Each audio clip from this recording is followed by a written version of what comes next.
a la vez. Mi mamá me enseñó que siempre hay que seguir adelante, keep pushing forward no matter the cause.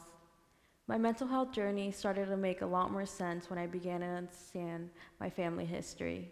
I am first generation Mexican American. Mi familia viene de Puebla, Mexico. There is a large percentage of the population in Puebla living in poverty, my family among that population.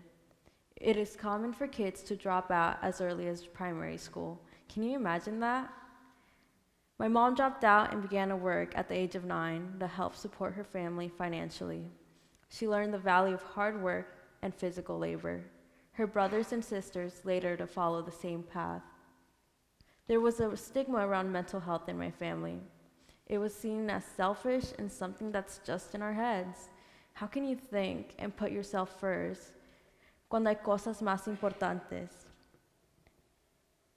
My family didn't just grow up in poverty, but also an abusive and alcoholic home. To them, the priority was making sure they had enough to pay the bills and take care of basic needs, while also surviving the domestic violence they would see between their parents.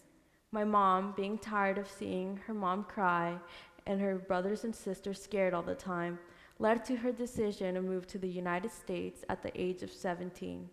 Fue la primera en su familia en dejar su hogar y irse lejos. Going to a country she knows nothing about, not even the language, but she knew this was something she had to do for herself.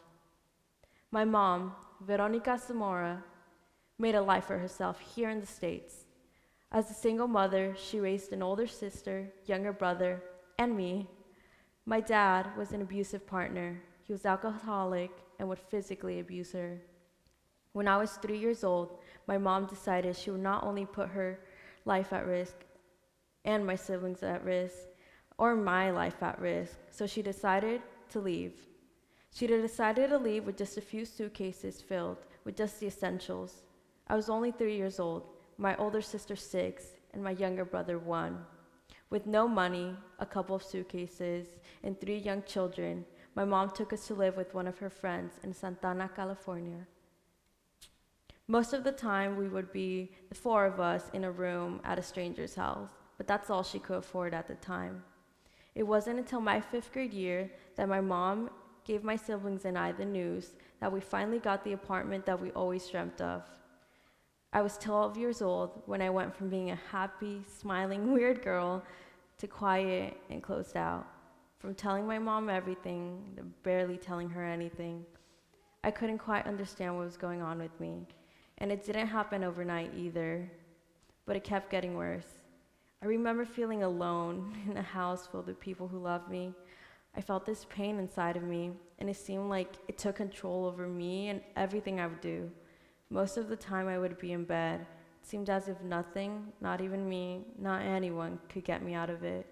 I started to self-harm because I couldn't stand the emotional and mental pain I was in. I reached out for support from a teacher who thankfully connected me to a therapist. That was when I was diagnosed with chronic depression and anxiety disorder. When I was diagnosed, my mom would say, "Hay que seguir adelante y hay que ser fuerte." But during the time, I didn't feel like I could keep moving forward or be strong. I couldn't even deal with anything. I didn't want to live. I couldn't explain to my mom that. I knew all the challenges and hardships she had to face to get us to where we are now. I even carried that stigma that it was selfish to feel what I felt.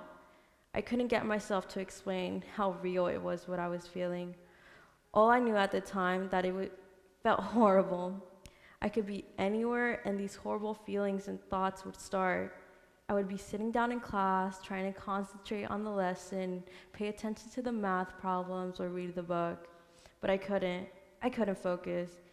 I mean, would you be able to focus if all you can think about is suicide and these horrible, overwhelming feeling that you're worthless? Yeah, I didn't think so. I attempted suicide twice at the ages of 13 and 14. Which led to me being hospitalized for a few days at the second attempt. At the hospital, my family's faces were filled with sadness, anger, confusion, and most of all, disappointment. My younger brother, however, told me, and he knew I wasn't trying to be selfish, but rather he told me it is time for me to take the support I need and do this for myself. It was those words I needed to hear, for me to actually receive the support I needed. It was a struggle to get my mom to understand what was going on with my mental health, since she didn't grow up with the terms or even knowing that mental health is real. However, she listened to what I had to share.